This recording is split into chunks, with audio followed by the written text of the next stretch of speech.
இன்னைக்கு அவர் செங்கோட்டையன் அப்படின்ற ஒரு தனிநபருக்காக மட்டும் அவர் டிவிகளை சேரலன்னு வச்சுக்கோங்க. செங்கோட்டையன் மட்டும் ஒரு சுயேட்சை வேட்பாளராக கோபிச்செட்டிப்பாளையத்தில் நின்னா அவருக்குன்னு எத்தனை பர்சன்டேஜ் ஓட்டாங்க?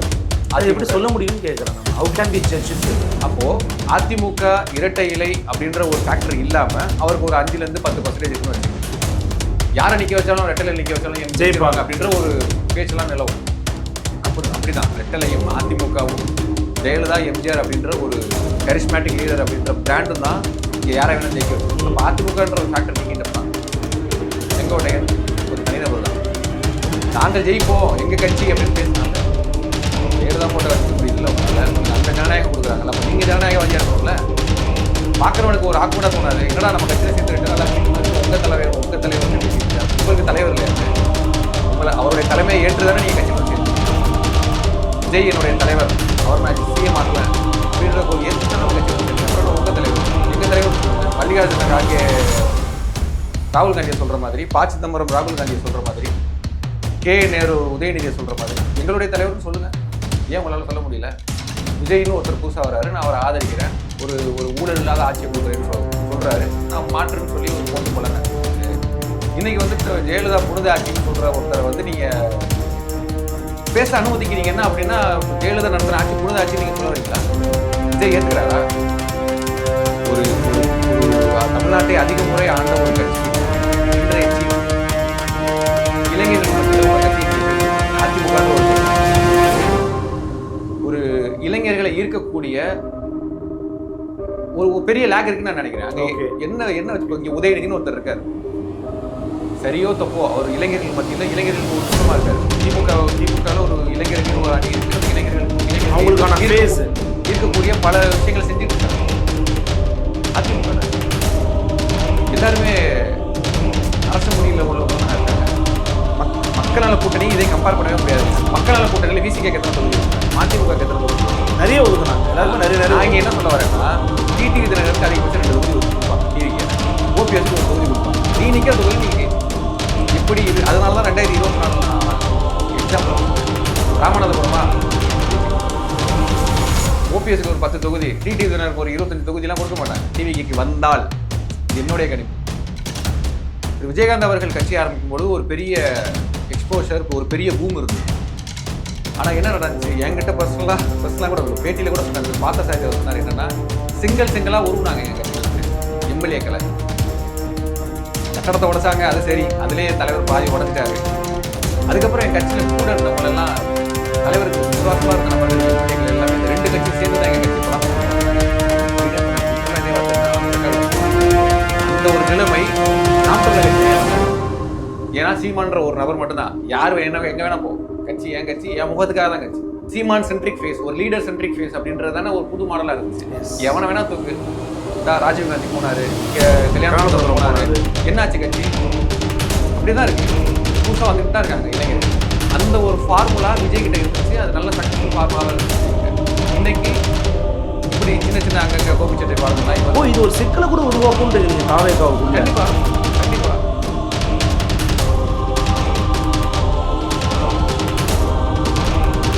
நலம் தரும் நல்லார் சித்த மருத்துவமனை இதய நோய், சர்க்கரை நோய், பக்கவாதம், சிறுநீரக பிரச்சனை, தண்டுவடம் மற்றும் மூட்டு பிரச்சனைகளுக்கு மிகச்சிறந்த மருத்துவமனை. கிருஷ்ணகிரி, சென்னை மற்றும் மதுரை. தொடர்புக்கு 8807666117 மற்றும் 8807666118.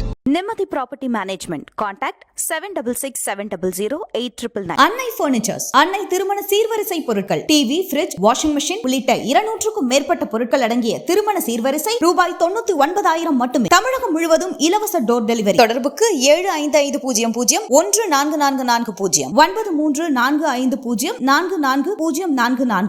ஃபோர்த் எஸ்டேட் தமிழ் நேயர்களுக்கு அருள்மொழிவர்மனின் அன்பார்ந்த வணக்கங்கள். இது உங்கள் ஃபோர்த் எஸ்டேட் தமிழ் வழங்கும் பெருதினம் பெருந்துகள் நிகழ்ச்சி. நம்மோடு இன்று மீண்டும் இணைகிறார் ஊடகவியலாளரும் நண்பருமான வரதுக்குரிய திரு அருண் மாணிக்கம் அவர்கள். வணக்கம்.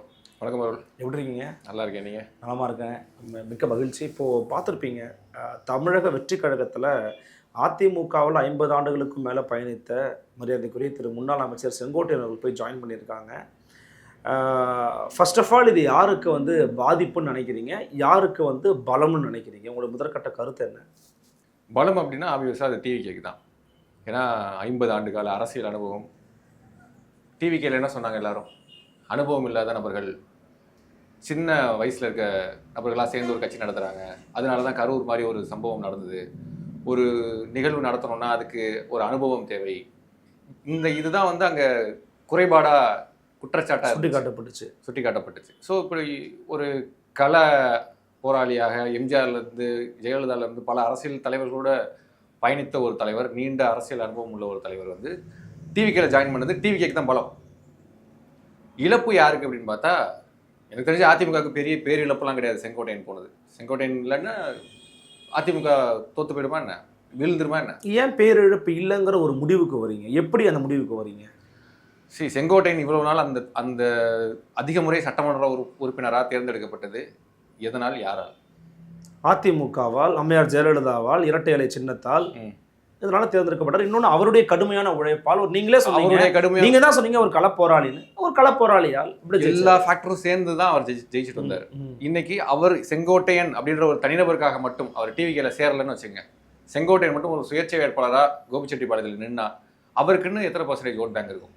அது எப்படி சொல்ல முடியும்னு கேட்குறேன். நம்ம ஹவு கேன் பி ஜட்ஜ்னு கேட்குறேன். அப்போ அதிமுக இரட்டை இலை அப்படின்ற ஒரு ஃபேக்டர் இல்லாம அவருக்கு ஒரு 5-10% இருக்குன்னு வச்சுங்க, அப்ப அவர் யாரு? எம்எல்ஏ கூட கிடையாதுல்ல.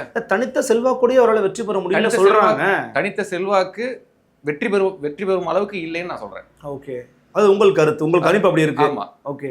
ஒட்டுமொத்தமா அதிமுக அப்படின்ற ஒரு யாரு, செல்லூர் ராஜா யாருக்கு எத்தனை பேருக்கு தெரியும்? ஒரு கள்ளக்குறிச்சியில கூட ஒரு முன்னாள் எம்எல்ஏ இருந்தாரு, எத்தனை பேருக்கு தெரியும்? சின்ன சின்ன வயசுல எல்லாம் நிறைய பேர் ஜெயிக்க வச்சாங்க. யாரை நிக்க வச்சாலும், ரெட்டலை நிக்க வச்சாலும் ஜெயிப்பாங்க அப்படின்ற ஒரு பேச்செல்லாம் நிலவும். அப்படிதான் ரெட்டலையும் அதிமுகவும் ஜெயலலிதா எம்ஜிஆர் அப்படின்ற ஒரு கரிஸ்மேட்டிக் லீடர் அப்படின்ற பிராண்டும் தான் இங்க யாரை வேணா ஜெயிக்க வச்சது. அப்ப அதிமுகன்ற ஒரு ஃபேக்டர் நீக்கிட்டோம்னா செங்கோட்டையன் ஒரு தனிநபர் தான். ஆனால் அவரோட அனுபவத்தை நம்ம குறைச்சி மதிப்பிடவே முடியாது. கள செயல்பாடுகளாக இருக்கட்டும், அனுபவமாக இருக்கட்டும், அதை நம்ம குறைச்சி மதிப்பிட முடியாது. அது டிவிகேக்கு பலம். இனி வரக்கூடிய காலங்களில் அவருடைய ஆலோசனைகள் டிவிகேக்கு பலம். ஓகே.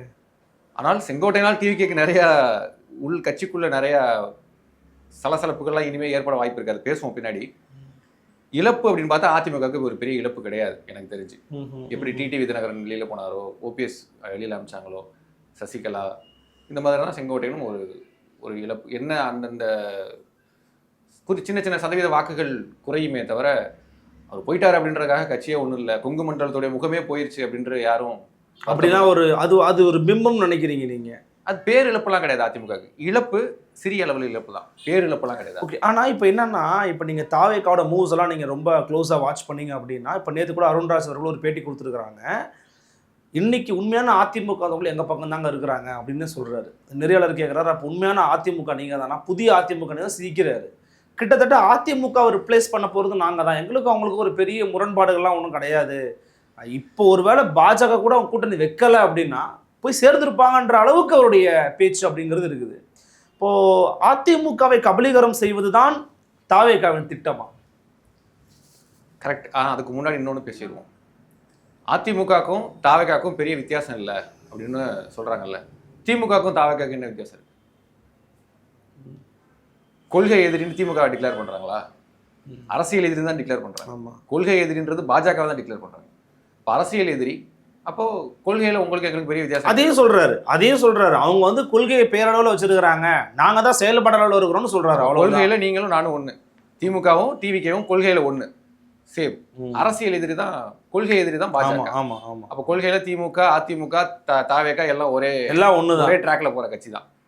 மதுரை மாநாடுல பேசுறாரு, எம்ஜிஆர் ஆரம்பிச்ச கட்சி இன்னைக்கு எப்படி இருக்கு பாத்தீங்களா அப்படின்னு. ஸோ எம்ஜிஆருடைய விசுவாசிகள், அதிமுகவுடைய கோர் ஓட்டர்ஸை, அதிமுகவுடைய அனுதாபிகளை டார்கெட் பண்றாருன்றது நம்ம மதுரையிலே பார்த்துட்டோம். எஸ்.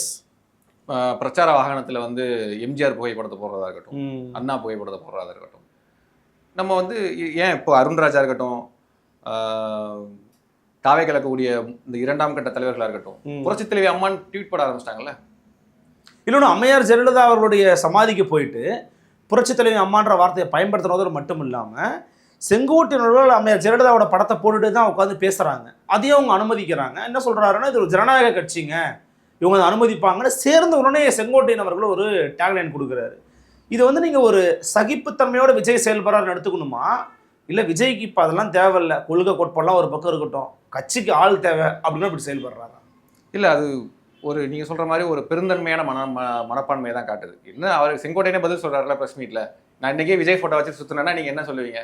உடனே மாறிடா, 50 வருஷமா இருந்த ஒரு கட்சியை 5 நிமிஷம் தூக்கி போட்டான்டா அப்படின்னு சொல்ல போறீங்க. இப்போ அவருடைய கோபிச்செட்டிப்பாளையம் ஆஃபீஸ்க்கு முன்னாடியே என்ன வச்சிருக்காரு? ஜெயலலிதா ஃபோட்டோ வச்சிருக்காரு, எம்ஜிஆர் ஃபோட்டோ வச்சிருக்காரு. எஸ், ஒரு நாளில் அப்படி பல்ட்டி அடிச்ச மாதிரி ஆயிடக்கூடாது அப்படின்றதுக்காக கொஞ்சம் கொஞ்சமாக அந்த ஒரு தர்ம சங்கடம் இருக்கும்ல, உடனே மாறவனா கொஞ்சம் கொஞ்சமாக மாறிக்கலாம் அப்படின்னு. இப்போவுமே அவர் வந்துட்டு அந்த ப்ரெஸ் மீட்டில் ஒரே ஒரு வாட்டி தான் விஜய் அப்படின்ற பேரை யூஸ் பண்ணாரு நான் நினைக்கிறேன். அன்பு இளவல் விஜய்னு. அதுக்கப்புறம் எந்த இடத்துலையுமே விஜய்ன்ற பேரை யூஸ் பண்ணல. இன்னும் நம்ம கவனிக்க வேண்டியது என்னன்னா, உங்களுடைய தலைவர், இந்த இயக்கம் அப்படின்னு தான் பயன்படுத்துறாரு. இன்னும் நம்ம ஏன் தலைவர்னு ஏன் தலைவர்னு சொல்லல, எங்களுடைய கழகம், எங்களுடைய இயக்கம், எங்களுடைய கட்சி ஆட்சி அமைக்கும் அப்படின்னு சொல்லல. உங்களுடைய தளபதி, உங்கள் தலைவர், இந்த இயக்கம் எனக்கு இவ்வளவு வரவேற்பு கொடுக்குது, உங்களுடைய தலைவர் எனக்கு இவ்வளோ இவ்வளோ சொல்ல முடியாது, உடனே போய் பண்ண முடியாது இல்லை யாராலையுமே. நீங்க பேரை சொல்ல வேண்டாம், நாங்கள் ஜெயிப்போம் எங்க கட்சி அப்படின்னு பேசலாம்ல. ஜெயலலிதா போட்டோ வச்சுக்க முடியுதுல்ல உங்களால? உங்களுக்கு அந்த ஜனநாயகம் கொடுக்குறாங்கல்ல, அப்போ நீங்க ஜனநாயகவாதியா இருக்கணும்ல. பாக்குறவனுக்கு ஒரு ஆக்கூடா தோணாது, என்னடா நம்ம கட்சியில சேர்ந்து 2 நாள் ஆச்சு, இன்ன வரைக்கும் உங்க தலைவர்னு பேசிட்டு இருக்காரு. அப்போ உங்களுக்கு தலைவர் இல்லையா அவரு? அவருடைய தலைமையை ஏற்றுதானே நீங்க கட்சியில் வந்து சேர்ந்தீங்க. விஜய் என்னுடைய தலைவர், அவரை நான் சிஎம் ஆக்குவேன் அப்படின்ற ஏற்றுக்கு தானே அந்த கட்சியில் வந்து சேர்ந்தீங்க. அப்புறம் உங்க தலைவர், எங்க தலைவர்னு சொல்லுங்க. மல்லிகார்ஜுன கார்கே ராகுல் காந்தியை சொல்ற மாதிரி, ப. சிதம்பரம் ராகுல் காந்தியை சொல்ற மாதிரி, கே. நேரு உதயநிதியை சொல்ற மாதிரி எங்களுடைய தலைவர்னு சொல்லுங்க. ஏன் உங்களால சொல்ல முடியல? இல்லை, இதுக்கப்புறம் சொல்லுவார்னு எதிர்பார்க்கலாம். இல்லை, சொல்லித்தான் ஆகணும். அப்போ அது ஒரு மாதிரி நெருடலாக ஏற்படுத்தும்ல உங்களுக்கு கட்சிக்காரனுக்கு. இன்னொன்று நீங்கள் கேட்டதுக்கு வரேன், அருண்ராஜா இருக்கட்டும், ஆதவர்ஜுனாவாக இருக்கட்டும், புசியானந்தா இருக்கட்டும், இவங்கெல்லாம் வந்து புரட்சித் தலைவி அம்மா, புரட்சித் தலைவர் எம்ஜிஆர், அப்படி புரட்சித் தலைவர் எம்ஜிஆர் கூட விட்டுருங்க, அவர் வந்துட்டு ஒரு விஜயை ஏற்றுக்கிட்ட ஒரு தலைவர்னு வச்சுப்போம்.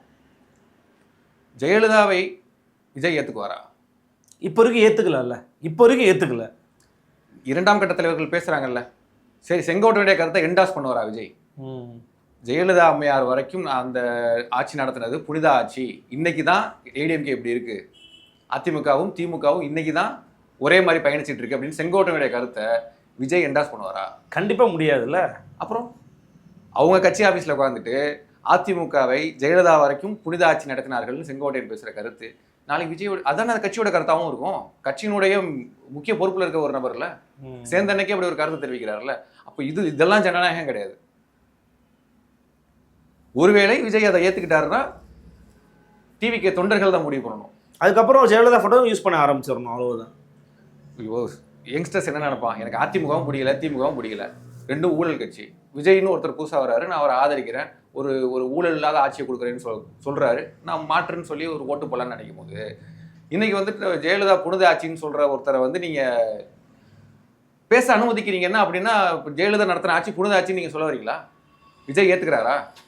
இதற்கு ஜெயலலிதா நிறைய பாதிக்கப்பட்டோம்னு நினைக்கிறேன் விஜய். ஆமா, கோடநாடு வரைக்கும் போய் சந்திக்க முடியாம வந்தவர். அதை கூட விட்டுருங்க, பர்சனலா பாதிக்கப்பட்டதை கூட விட்டுருங்க. ஜெயலலிதா அம்மையார் ஆட்சியில் ஊழல் நடக்கவே இல்லையா? எந்த கரப்ஷனுமே நடக்கலையா? அவருடைய அமைச்சரவைகள் இருந்த அமைச்சர்கள் எல்லாருமே கரைபடியாத கரங்களுக்கு சொந்தக்காரர்களா? செங்கோட்டையனா கூட இருக்கட்டுமே. அப்போ மாற்றுன்னு வர ஒரு கட்சி நீங்க அதை எப்படி அனுமதிக்கிறீங்க? உங்க கட்சி ஆஃபீஸில் உட்காந்துட்டு ஒருத்தர் பேசுறாருல. ஸோ இப்படி ஒரு கேள்வி வருது. நிச்சயமா அவங்க அதிமுகவுக்கு தான் குறி வைக்கிறாங்க. அதுக்காக தான் இத்தனை விஷயங்களும் அவங்க பொறுத்துட்டு இருக்காங்க. அதிமுகவுடைய ஓட்டர்ஸை நம்ம பக்கம் எடுத்துட்டு. பட் அது கன்வெர்ட் ஆக வாய்ப்பு இருக்கா சகோ? இப்போ கிரவுண்ட் லெவல்ல அதிமுக கேடர்ஸ் உண்மையிலேயே ப்ரோ விஜயா மாற துவங்கிட்டாங்களா? ஏன்னா இப்போ நம்ம இன்னைக்கு பார்க்குறோம், இன்னைக்கு 175வது தொகுதியாக எடப்பாடி கே பழனிசாமி அவர்கள் கோபிச்செட்டிப்பாளையத்தை சூஸ் பண்ணி இன்னைக்கு பிரச்சாரத்தை ஆரம்பிக்க போறாரு. திரும்பியும் 174 கான்ஸ்டியூன்சில பேசி முடிச்சிட்டாரு. இப்போ 175 வந்து கோபியை சூஸ் பண்ணியிருக்கிறாரு. இன்னைக்கு எப்படி நம்ம க்ரௌடை பார்க்க தான் போறோம், அவர் என்ன கூட்டத்தை கூட்ட போறாரு அப்படின்னு. இப்போ உண்மையிலேயே அதிமுக தொண்டர்கள் வந்து தாவேக்கா பக்கம் நகர்ற மாதிரி ஏதாவது உங்களுக்கு சமிஞ்சைகள் தெரியுதான்னு கேட்குறேன். கண்டிப்பாக நகருவாங்க. அதிமுக இன்னைக்கு எடப்பாடி பழனிசாமி எத்தனை மாவட்டத்துக்கு பிரச்சாரத்துக்கு போயிருக்காரு அப்படின்னு நமக்கு தெரியும். ஜெனரல் பப்ளிக் தெரியுமா? விஜய் எந்தெந்த ஊர்ல பேசியிருக்காருன்னு எல்லா ஒரு ஸ்கூல் பையனை காலேஜ் பையனை கேட்டால் கூட தெரிஞ்சிருக்கும். ஏங்க அவர் 150 தொகுதிக்கு மேலே போறாரு. இவர் போனது 4 தொகுதியாக தான் இருக்கும். அதாங்க சொல்றேன். 4 மனப்பாடம் பண்ண 150 மனப்பாடம் பண்ண முடியுமா? மனப்பாடம் பண்ண வேண்டாம். அட்டென்ஷன் கிடைக்கல, அந்த ட்ராக்ஷன் கிடைக்கல. அஃப்கோர்ஸ் ஒரு பெரிய திருநட்சத்திரமா இருக்கும்போது அது அவருக்கு ஒரு பெரிய பலமா இருக்கு. அப்போ அது உங்களுக்கு பெரிய மைனஸ் தானே. அப்போ உங்க கட்சிக்காரன் அங்கே தான் போவான். ஒரு தமிழ்நாட்டை அதிக முறை ஆண்ட ஒரு கட்சியின் இன்றைய சீஃப் இளைஞர்கள் மத்தியில் உங்கள் கட்சியை நீங்கள் எப்படி எடுத்துகிட்டு போனீங்க? அதிமுகன்ற ஒரு கட்சிக்கு ஒரு இளைஞர்களை ஈர்க்கக்கூடிய ஒரு பெரிய லேக் இருக்குன்னு நான் நினைக்கிறேன். அங்கே என்ன வச்சு இங்கே உதயநிதினு ஒருத்தர் இருக்கார், சரியோ தப்போ அவர் இளைஞர்கள் மத்தியில் இளைஞர்கள் ஒரு முகமாக இருக்காரு. திமுகவில் ஒரு இளைஞரணின்னு ஒரு அணி இருக்குது. அந்த இளைஞர்கள் இருக்கக்கூடிய பல விஷயங்களை செஞ்சுட்டு இருக்காங்க. அதிமுகவில் எல்லாருமே நரச முடியல உள்ளவங்கள தானே இருக்காங்க. அப்போ யங்ஸ்டர்ஸ் விரும்புகிற கட்சியாக அதிமுக. யங்ஸ்டர்ஸ் வேற, யங்ஸ்டர்ஸ் நான் புரிஞ்சுக்கிறேன். யங்ஸ்டர்ஸோ ஜென்சியோ நீங்கள் விட்டுருங்க. மற்றபடி அதிமுகவோட கோர் ஓட்டர்ஸாக இருக்கிறவங்க, எடப்பாடி அதிமுக தான் ரெட்டலா தான் ஜெயலலிதா அம்மையார் தான் நினைக்கிறவங்க அந்த பக்கம் போக வாய்ப்பு இருக்கான்னு கேட்குறேன். இந்த மாதிரி ஆக்டிவிட்டியை வச்சு அதிமுக உறுப்பினர்கள் போக மாட்டாங்க. அடிப்படை உறுப்பினர்கள்லாம் விஜய்க்கு குத்த மாட்டாங்க. ஏன்னா அந்த விசுவாசம் அவங்களுக்கு இருக்கும். காலங்காலமாக எம்ஜிஆர் ஜெயலலிதாவுடைய அவங்க மேலே உள்ள ஒரு ஈர்ப்பு, காலங்காலமாக ரெட்டலைக்கே போட்டுக்கிட்டு இருந்த ஒரு நபர்கள் இவங்கெல்லாம் வந்துட்டு எம்ஜிஆர் அவரையும் தான் எம்ஜிஆரை ஏற்றுக்கிறாரு, ஜெயலலிதாவை ஏற்றுக்கிறாரு. இந்த முழுசாக ஏற்றுக்கல, ஏற்றுக்கிட்டா ஓகே. இனிமேல் இந்த செங்கோட்டையன் போனார், இன்னும் ஒரு 4-5 அமைச்சர்கள் வருவாங்கன்னு சொல்கிறாங்க, அதிமுக முன்னாள் அமைச்சர்கள் வருவாங்கன்னு சொல்கிறாங்க. அப்படின்றப்போ இதை காட்டி இது பெட்டராக தெரியுதே, இவருக்கு ஒரு வாய்ப்பு கொடுத்து பார்ப்போம் அப்படின்னு ஒரு மாற்றத்தை நோக்கி போகலாம். இப்போ அப்படி இல்லை கிரவுண்டு.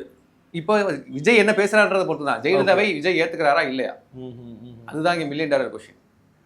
செங்கோட்டையனுடைய கருத்தை தலைவர், அந்த கட்சியினுடைய தலைவர் ஏற்றுக்கொள்கிறாரா மறுக்கிறாரா?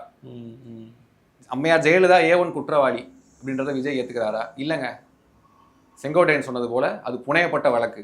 இல்லை, அதுக்கே சில காரணங்கள் சொல்கிறாங்க. ஃபார் எக்ஸாம்பிள் இன்னைக்கு திமுக எடுத்துக்கோங்க.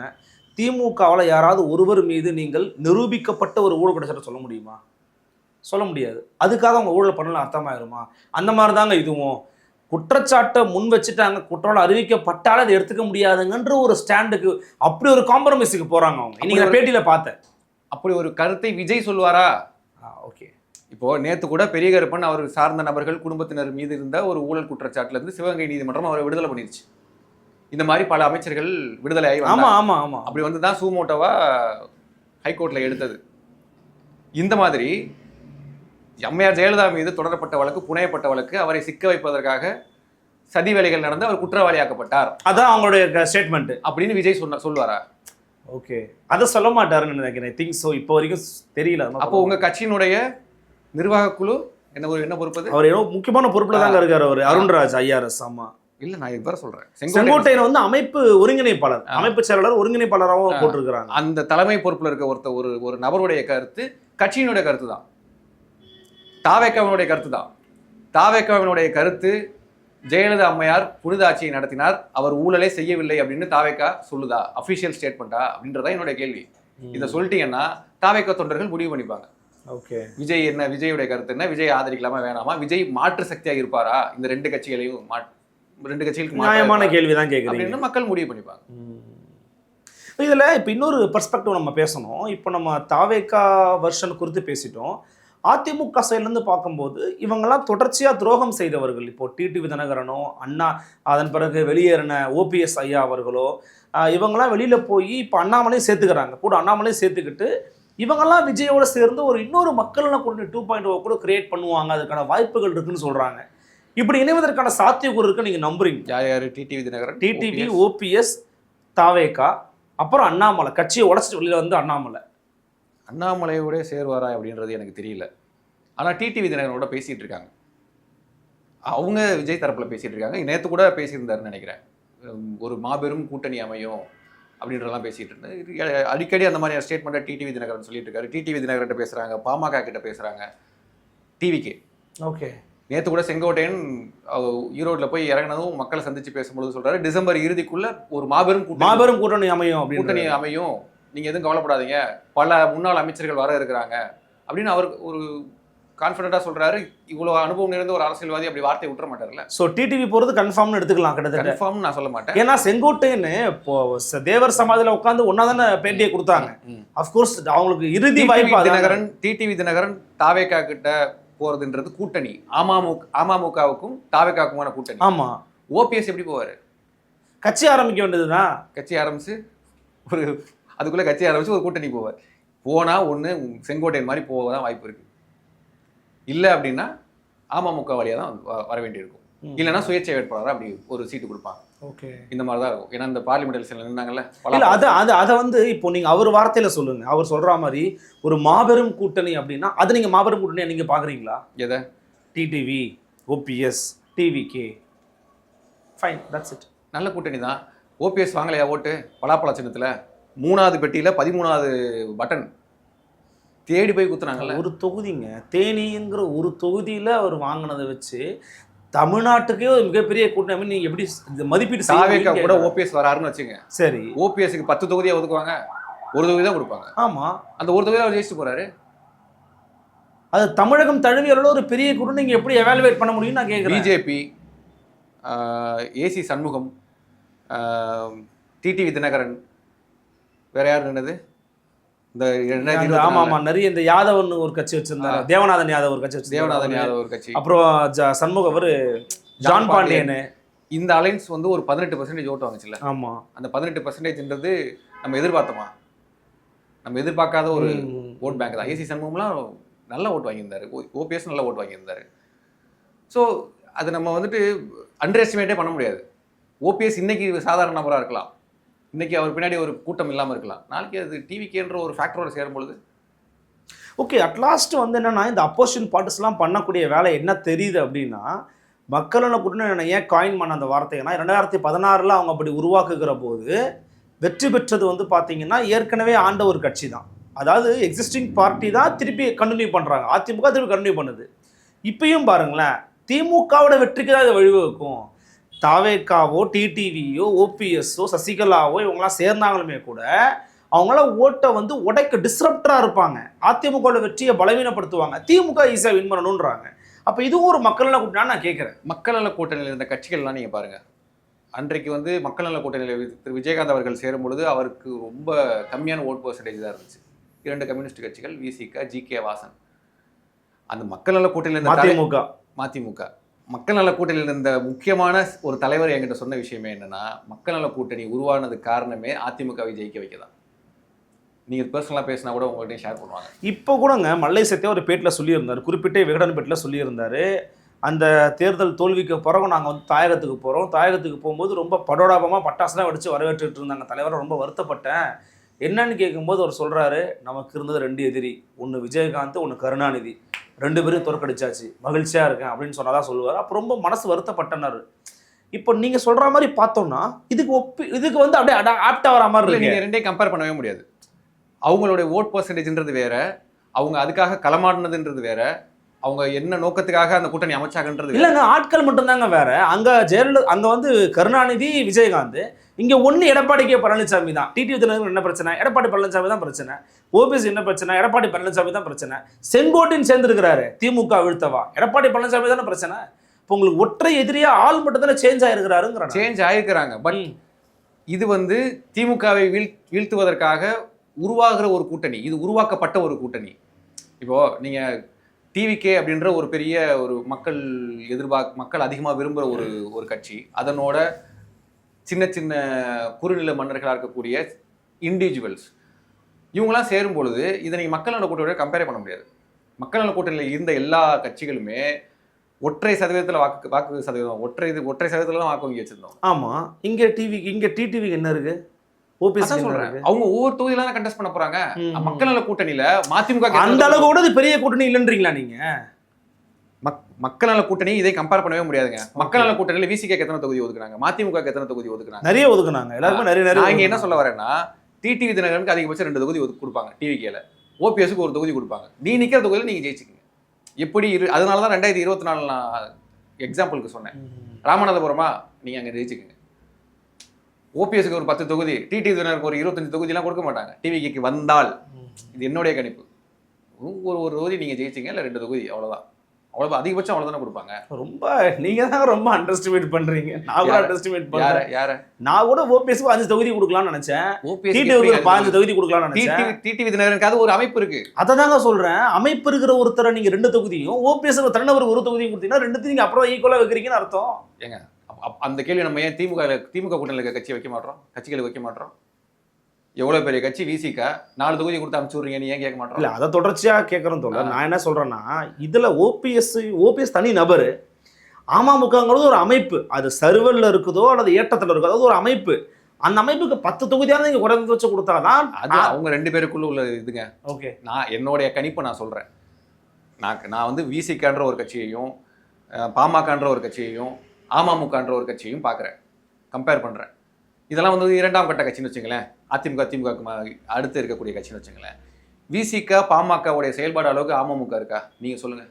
இல்லை, டெஃபினட்டாக இல்லை. அப்போ இவங்க 2 பேருக்குமே இவ்வளோ தொகுதி கம்மியான தொகுதி கிடைக்கும் பொழுது டிடிவி தினகரனுக்கு எவ்வளோ கொடுப்பாங்க? கேஸ்ட் பேஸ்டு ஓட்ஸ் நிறைய இருக்குங்கிறதான தமிழ்நாடுடைய ஓட்டர் பாலிடிக்ஸில் இருக்கக்கூடிய பேசிக்ஸு. அந்த அடிப்படையில் பார்க்கும்போது ஒரு முக்குளத்தூருடைய ஓட்டர் ரொம்ப நிறைய வச்சிருக்கிறாரு. அப்போ தலித் மக்களுடைய ஓட்டெல்லாம் நீங்கள் ஏன் அண்டர் எஸ்டிமேட் பண்ணுறீங்க? திமுக கூட்டணியில் சீட் அதிகமாக கொடுங்க. கூட்டணி தாங்க முக்கியம் உங்களுக்கு. அதிகபட்சம் என்னுடைய கணிப்பு அதிகபட்சம் 2 கொடுக்கலாம். டிடிவி தினகரனுக்கு ஒரு 10 சீட்லாம் கொடுக்க மாட்டாங்க.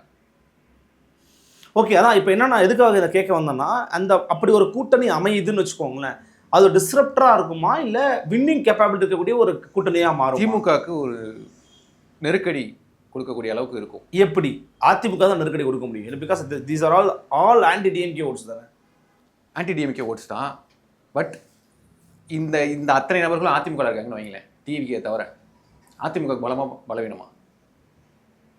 புரியல. இன்னொரு நீங்க சொன்ன நபர்கள்லாம் இருக்காங்களா, அதிமுக நீக்கப்பட்ட நபர்கள்லாம், அத்தனை நபர்களும் அதிமுகவோட இருக்கிறாங்கன்னு வச்சுங்க. அதிமுக தாங்க போலாம். யார் ஜெயிப்பா? அதிமுக ஜெயிக்கவே வாய்ப்பு இருக்கு. அதுதான் இங்கேயும் நடக்க போகுது. இப்போ அதிமுக போட்டியிலேருந்து விலகிடும். இந்த அத்தனை நபர்களும் டிவிக்கே கூட, டிவிக்கேன்ற ஒரு மேஜர் ஃபோர்ஸ் கூட இருக்கும் பொழுது ஆப்வியஸா திமுக நெருக்கடி தானே. அதிமுக 3ஆவது இடத்துக்கு கூட போலாம்ல. இன்னைக்கு அதாவது ஒரு கன்சாலிடேட் வந்து டிவிக்கேல போய் காயிடும்னு நீங்க நினைக்கிறீங்க? ஆமா. அதிமுகவோட 2025 அவங்க வாங்கின ஓட்டு சதவீதம் எவ்வளோ? 20 சம்திங்ல வாங்கினாங்க. 24. ஆமா, இவ்வளவுதான். இது கூட குறையும் நான் நினைக்கிறேன். இல்லைன்னா அதிலே மெயின்டைன் ஆகலாம். அப்படின்றப்போ மிச்சம் எனக்கு தெரிஞ்சு டிவிக்கே டிஎம்கேக்கு ரொம்ப கடுமையான போட்டியா இருக்கும் இந்த 2026 வித் அலையன்ஸா வித்தவுட் அலையன்ஸ் சொல்றீங்களா? ரெண்டுமே எப்படி இருந்தாலும் வித்தவுட் அலையன்ஸ் வந்து ரொம்ப கஷ்டம். வித் அலையன்ஸ்னா கடும் நெருக்கடி கொடுக்க வாய்ப்பு இருக்கு. இல்லை, இவ்வளவு தூரம் ஒரு அரசியல் அனுபவம் மிக்க ஒரு ஆளுமை தானே ஐயா செங்கோட்டையன் அவர்கள், செங்கோட்டையன். அவர் வந்து என்ன சொல்றாருன்னா, இளவல் ஆட்சியில் வந்து பார்த்தீங்கன்னா ஆட்சி மாற்றம் ஏற்பட போகுது, மக்கள் புரட்சி வந்து வெடிக்க போகுது அப்படிங்கிறாரு. நகைச்சுவையா இல்லையா அதெல்லாம் கேட்கும்போது? இல்லை அவர் நம்புறாரா உண்மையிலேயே அதை?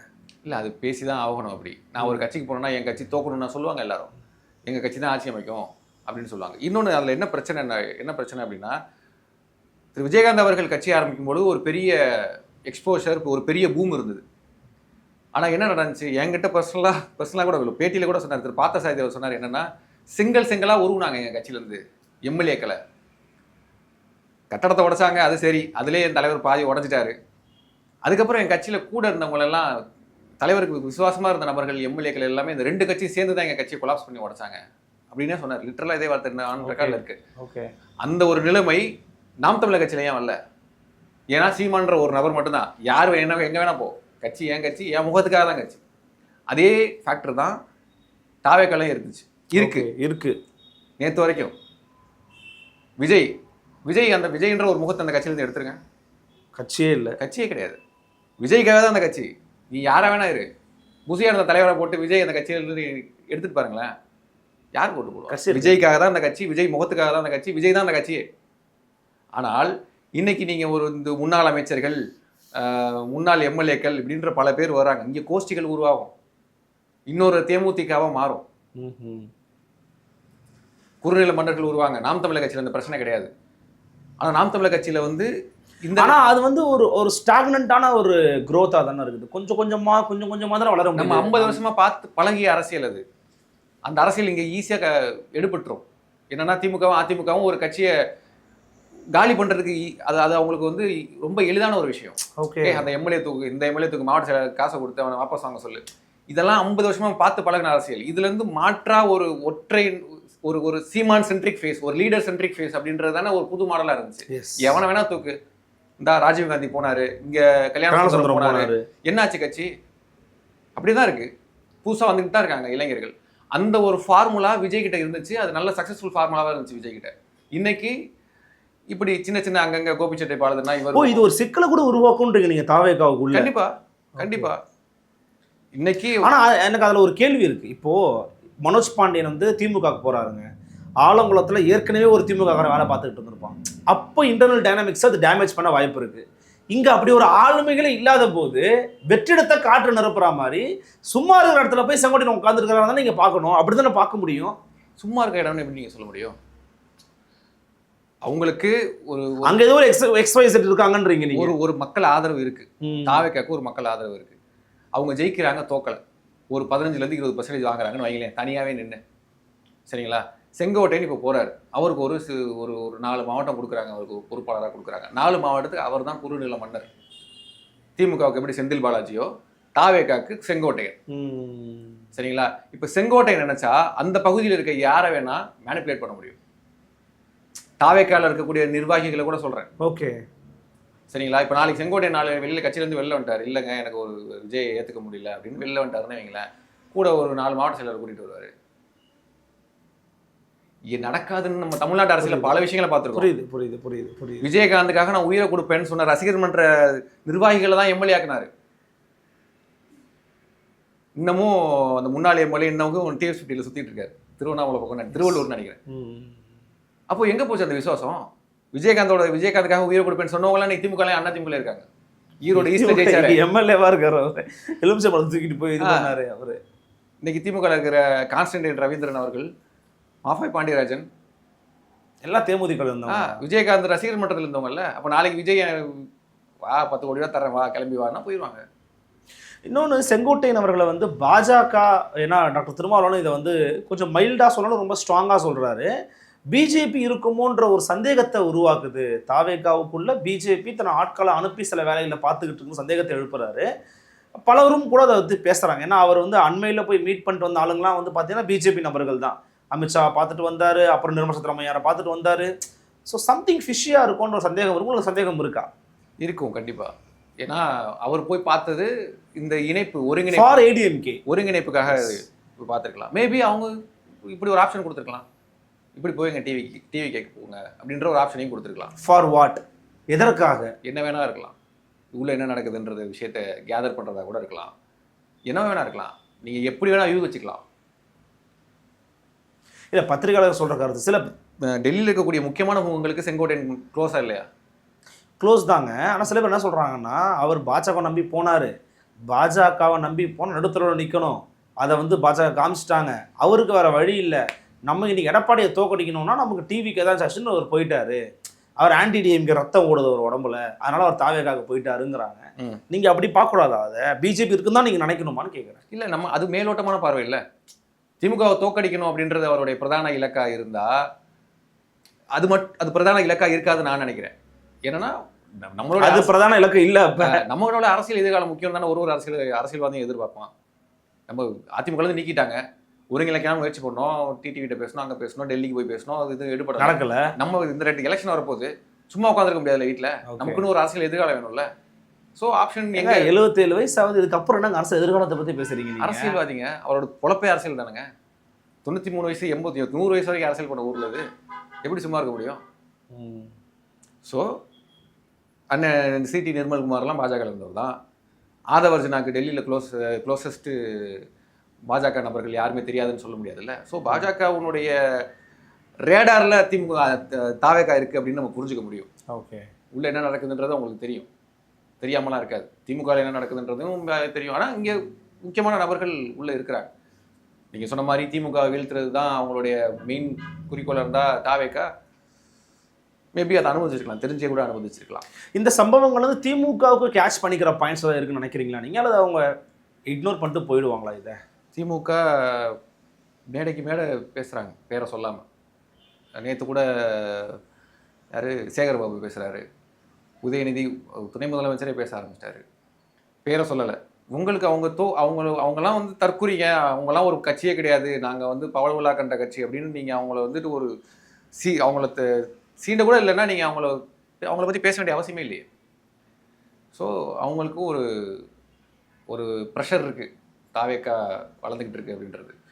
ஆனால் பார்ப்போம், இந்த செங்கோட்டையன் சொன்ன மாதிரி டிசம்பர் எண்டில் தான் தாவேக்காவுடைய நிஜ பலம் தெரியும்.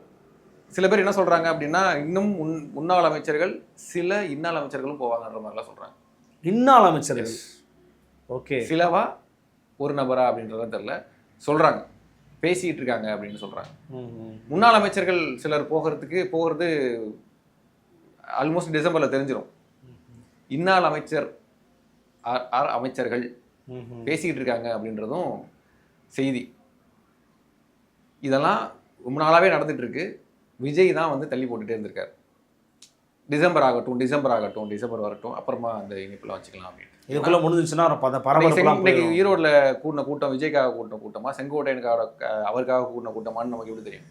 விஜய்க்காக கூட்டின கூட்டம் தான். அதுல என்ன சந்தேகம் இருக்கு? நீங்க தானே சொன்னீங்க ஆரம்பத்திலே செங்கோட்டையனுக்கு அங்க செல்வாக்கு இல்லையா அப்படின்னீங்க. செங்கோட்டையனுக்காக கூட்டின கூட்டம் இது கிடையாதுங்க. எப்படி நீங்க செங்கோட்டையனை கூட்டின கூட்டம்? செங்கோட்டையனுடைய ஆதரவாளர்கள் டிவிக்கு துண்டை போட்டுட்டே வரமாட்டான். கட்சியில் சேர்ந்தது 100 பேர் தாங்க. 1000 பேரை கொண்டு சேர்த்தார் அவர் கூட அந்த முன்னாள் எம்பி இருந்தாங்க, 100 பேர் இருந்தாங்க. 50 வருஷம் அனுபவம் உள்ள கட்சி உள்ள ஒரு நபர்னு சொன்னீங்க. நீங்க என்ன சொல்ல முடியாது அவரால? நீங்க என்ன சொன்னீங்கன்னா கூட்டத்தை கூட்ட முடியுமா முடியாதா? கூட்டத்தை கூட்ட முடியும். நான் கூட்ட முடியாதுன்னு சொல்லல.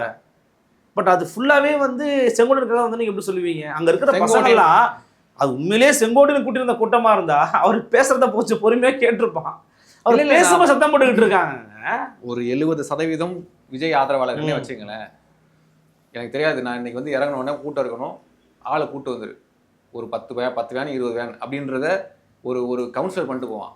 கண்டிப்பா பண்ணிருப்பாரு. நான் ஒத்துக்கிறேன். அப்போ விஜய் தனக்கான பலத்தை தெரிஞ்சுக்கிறதுக்காக தான் இவ்வளவு நாள் யாரையும் சேர்க்காம வந்திருக்காரு அப்படின்ற மாதிரி தான் சொல்றாங்க. என்னுடைய பலம் என்ன அப்படின்னு தனியா தெரிஞ்சுக்கணும். நான் முன்னாள் அமைச்சர்களை சேர்த்துட்டு, முன்னாள் கவுன்சிலர்களை சேர்த்துட்டு, முன்னாள் எம்எல்ஏக்களை சேர்த்துட்டு நான் இப்போ அவங்க ஊருக்கு போனேன்னா அது எனக்காக கூட்டின கூட்டமா இல்லை அவருக்காக கூட்டின கூட்டமான்னு எனக்கு எப்படி தெரியும்? ரைட். ஸோ அதனால அவர் இந்த சென்ஸோட தான் அவர் அணுகிருக்கிறார். ஸோ தன்னுடைய பலத்தை அவர் தெரிஞ்சுக்கிட்டு டிசம்பருக்கு அப்புறம் அந்த மற்ற கட்சியிலேருந்து வரவங்களா சேர்த்துக்கலாம் அப்படின்றதுனால தான் இப்போ இருந்து அது ஸ்டார்ட் ஆகுது. இனிமேல் அது நடக்கும் அப்படின்றாங்க. நேற்று அவர் உறுதிப்படுத்தியிருக்காரு செங்கோட்டையன். இந்த இன்னாள் அமைச்சர் யார் அப்படின்றது தான் வெளியிடாத கேள்வி. அது நடக்குமா நடக்காதா அப்படின்னு தெரியல. ஓகே, நிறைவா ஒரு கேள்வி. எடப்பாடி பழனிசாமி அவர்கள் தொடர்ச்சியா தன் பரப்புரையை வந்து துவங்க போறாரு, ஸ்டார்ட் பண்ண போறாருன்னு அறிவிச்சிருக்கிறாரு. அவர் ஒரு சர்வாதிகாரின்ற ஒரு தோரணையும் அவர் மேலே வைக்கிறாங்க. இன்னொரு பக்கம் இல்லை, அவர் பொதுச் செயலாளர், அவர் முடிவு எடுக்கிறாரு, சரியோ தப்போ 26 முடிவில் தெரிஞ்சிட போகுது அப்படிங்கிறாங்க. நீங்க அவர் உங்களுடைய கண்ணோட்டத்தை எப்படி பாக்குறீங்க? என்ன சர்வாதிகாரம்னா எந்த கான்டெக்ட்ல? யாரா இருந்தாலும் வெளியில போ, எதிரியா வெளியே போ, எதிர்க்கிறியா வெளியில போ அப்படின்னு பண்ற ஒரு கட்சி எப்படி தான் இருக்க முடியும்? கட்சிக்கு எதிராக செயல்படுற ஒருத்தரா எப்படி கட்சியில் வச்சுக்க முடியும்? எந்த கட்சி வச்சுக்கும்? காங்கிரஸ்ல சசி தரூர் வச்சிருக்கிறாங்க. பாஜகவில் வந்து முன்னாள் எம்பி ஒருத்தர், வயசான ஒருத்தர் இருக்கிறார். அவர் நிர்மலா சீதாராமனுக்கு பொருளாதாரமே தெரியாதுன்னு. அந்த கட்சியுடைய பைலா வேற மாதிரி இருக்கலாம். இப்போ அங்க வந்துட்டு ஏதோ ஒரு கமிட்டி இருக்கு காங்கிரஸ்ல.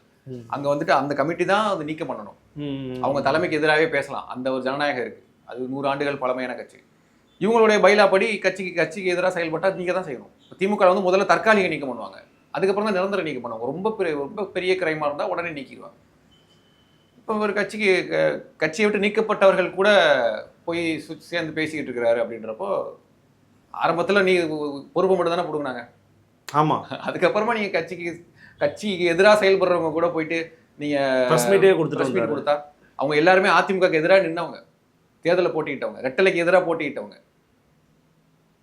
அப்போ அவங்க கூட நீங்கள் நிற்கும் பொழுது உங்களை நீக்கிறதுன்றது எல்லா கட்சியும் எடுக்கிற நடவடிக்கை தான். இது சர்வாதிகாரம்னு நம்ம சொல்ல முடியாது. அவருடைய செயல்பாடு இன்னும் வீரியமா இருந்தா மட்டும்தான் அதிமுகவை ஓரளவுக்கு இது பண்ண முடியும், ஓரளவுக்காச்சும் சஸ்டைன் பண்ணி காப்பாற்ற முடியும் அதிமுகவை. ஏன்னா இன்னைக்கு அதிமுக போகிற இடங்கள்லாம் கூட்டம் கூடுது. அந்த கூட்டம்லாம் ஆர்கானிக்காக கூடின கூட்டம்னு நம்மளால உறுதியாக சொல்லிடவே முடியாது. அதிமுக கூட்டத்தை கூட்டும்.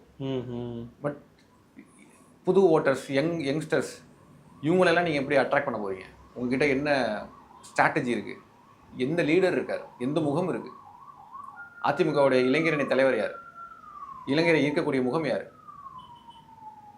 இன்னமும் நீங்கள் 40 வயசுக்கு மேலே 50 வயசுக்கு மேலே போனால் தானே உங்களுடைய ஓட்டை வச்சுங்க. 2.5 கோடி தொண்டர்கள் ஓட்டு போட்டாலே நீங்கள் சிஎம் எல்லாமே. எங்கே போச்சு அந்த தொண்டர்கள்லாம்? எங்கே? ஜெயலலிதா அம்மையாரை ஏற்றுக்கொண்டு அவங்க வந்து இந்த இளைஞரணியின் தனித்தனியாக அம்மா பாசறை, அம்மா பேரவை, இன்னைக்கு அவங்களாம் எங்கே? இன்னைக்கு உதயநிதியால் காட்ட முடியுது ஒரு கூட்டத்தை. இளைஞரணியோடைய செயல்பாடுகள், கள செயல்பாடுகள், நான் உங்களை அரசியல்படுத்துகிறேன், திராவிட பாசறை நடத்துகிறேன், இது என்ன பவள விழா நடத்துகிறேன், அறிவு திருவிழா நடத்துகிறேன்னு ஏதோ ஒன்று பண்ணிகிட்டு இருக்காங்க. நீங்கள் என்ன பண்ணுறீங்க? பிரச்சாரத்தை மட்டுமே நம்புகிறார் எடப்பாடி பழனிசாமி. அது கை கொடுக்குமா அப்படின்றது ரிசல்ட்டில் தான் தெரியும். ரொம்ப சந்தேகம். ஆமாம், பல்வேறு விதமான கேள்வி ரொம்ப பொறுமையாக நிதானமாக உங்களுக்கு கருத்துக்களை பகிர்ந்துக்கிட்டீங்க. மிக்க நன்றி. ரொம்ப நன்றி அருள். நன்றி. மீண்டும் சந்திக்கலாம். வணக்கம்.